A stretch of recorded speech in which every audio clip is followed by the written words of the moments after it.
The diner was almost empty when Ethan, a tired single dad, pushed aside his half-finished plate. He'd been working 2 shifts, running late for daycare pickup, and barely had enough money left for this small meal. His 7-year-old daughter, Lily, whispered, "Daddy, you're not eating again." He gave the same tired smile he always gave. "I'm okay, sweetheart, you eat." As they stood up to leave, someone tugged Ethan's shirt. A girl, maybe 16. Shivering, face pale, hair messy, clothes worn thin, eyes filled with shame. She pointed at Ethan's unfinished food and whispered, barely audible, "Sir, see, can I have the leftovers? I haven't eaten in 2 days." For a moment, Ethan froze. The diner went silent. Everyone looked away, pretending not to hear. But Lily stepped forward and touched the girl's hand. "Daddy, she's hungry." Ethan kneeled down in front of the girl, speaking softly. "What's your name?" "Mia," she whispered, trembling. Ethan slowly pushed the plate toward her, but then he stopped. He looked at the waitress. "Can you pack 2 full meals?" The waitress blinked. "Sir, that will be."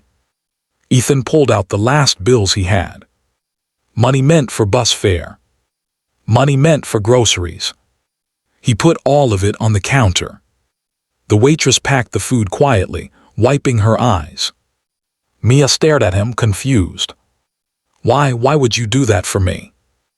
Ethan smiled, tired but warm. "Because someone helped me once when I was where you are now." He handed her the warm bags of food. But he didn't stop there. He took off his jacket, the only warm jacket he owned, and wrapped it around her shoulders. Mia gasped. "And no, sir, I can't let you." "You're not taking it," Ethan said gently. "You're borrowing hope. Pass it to someone else when you can." Tears streamed down the girl's face as she whispered, "No one ever been this kind to me." Ethan and Lily walked out into the cold evening, without a jacket, without enough money for the bus, but with hearts lighter than they'd been in years. 3 days later, the diner manager called Ethan. A stranger had come looking for him. Someone who said, "Tell the man with the little girl Mia is safe now." Ethan frowned, confused. But then the manager handed him something. A letter. Inside was a note written in shaky handwriting. "Sir, you saved me when I thought the world had forgotten me. I went to a shelter. They helped me find my family. I'm safe because of you. You gave me food. But more than that, you gave me back my life. Thank you. Mia."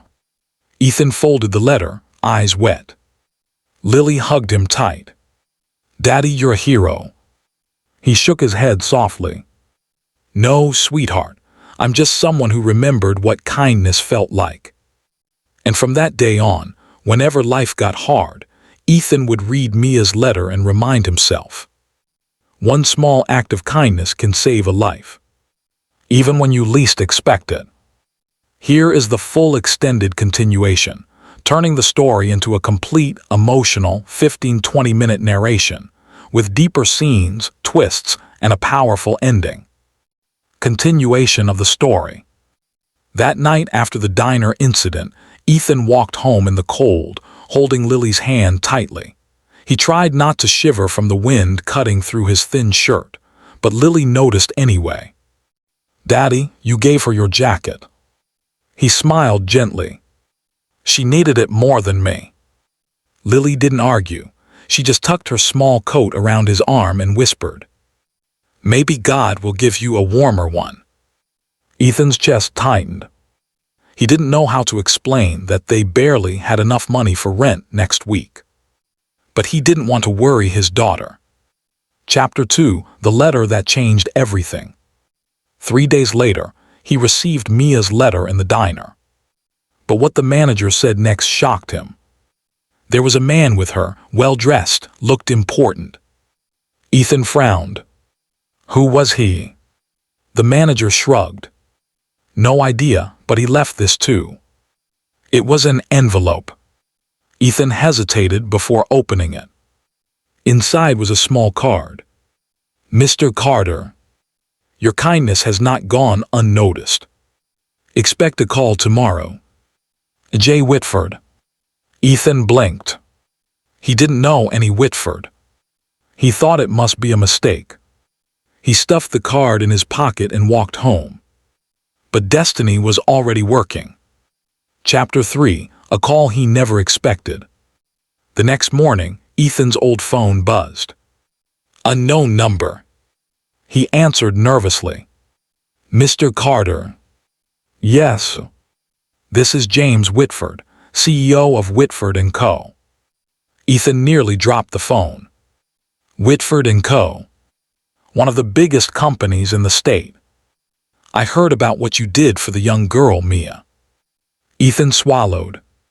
I just did what anyone would. No, Whitford interrupted. Not anyone. Most people looked away. You didn't. Your kindness reached the right ears. Ethan didn't know what to say. Whitford continued. Come to my office today. Bring your daughter. I'd like to meet you. Chapter 4. The Truth About MIA. Inside the tall glass building, Ethan felt completely out of place. His shirt was faded, his shoes worn out, and Lily clutched his hand tightly. Whitford finally walked in tall, stern, and powerful, but with warm, thoughtful eyes. He shook Ethan's hand firmly.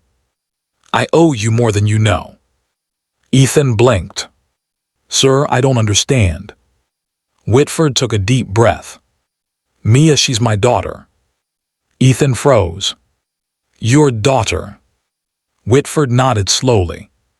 She ran away months ago. Depression, bad company. I tried everything, but I couldn't find her. The night you fed her, she came home.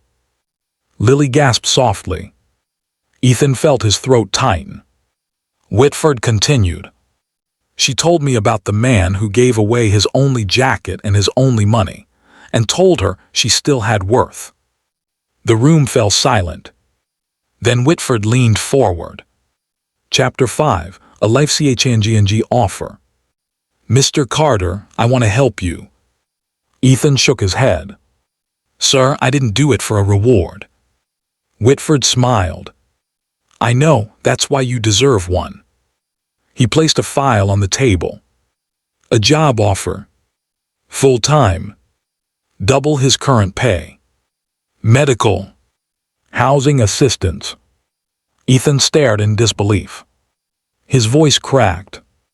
I don't know what to say. Whitford said quietly. Say yes, let me help the man who saved my daughter's life. Chapter 6. MIARETORNS. A week later, Ethan and Lily were invited to Whitford's home. Mia herself opened the door. Clean. Healthy. Smiling for the first time. She hugged Ethan tightly. You saved me, she whispered. Ethan shook his head. You saved yourself. I just reminded you that you matter. Mia turned to Lily and handed her something. A brand new pink winter jacket. Your daddy gave me warmth, she said with tears. I want to give some back. Lily hugged her shyly. Chapter 7. The Final Twist. Weeks turned into months. Ethan thrived in his new job. Lily joined a good school. They moved into a warm, safe apartment. Life was finally gentle again. One evening, Mia and Whitford visited Ethan's home for dinner. After the meal, Whitford stood up and cleared his throat. Ethan, I have one more thing to tell you. Ethan looked confused. Whitford smiled softly. I want to sponsor Lily's education. All the way to college. Ethan's eyes filled instantly. He couldn't speak. He couldn't even breathe. Lily hugged Ethan's waist as he whispered. Why would you do all this for us? Whitford placed a gentle hand on his shoulder. Because one night when my daughter needed an angel, you became one. Final message. Sometimes the world tries to convince us that kindness doesn't matter, that people don't notice, that small acts mean nothing. But they do. One plate of food saved a girl. One jacket warmed a heart.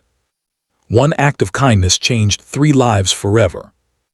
Kindness always returns, often in ways we never imagine.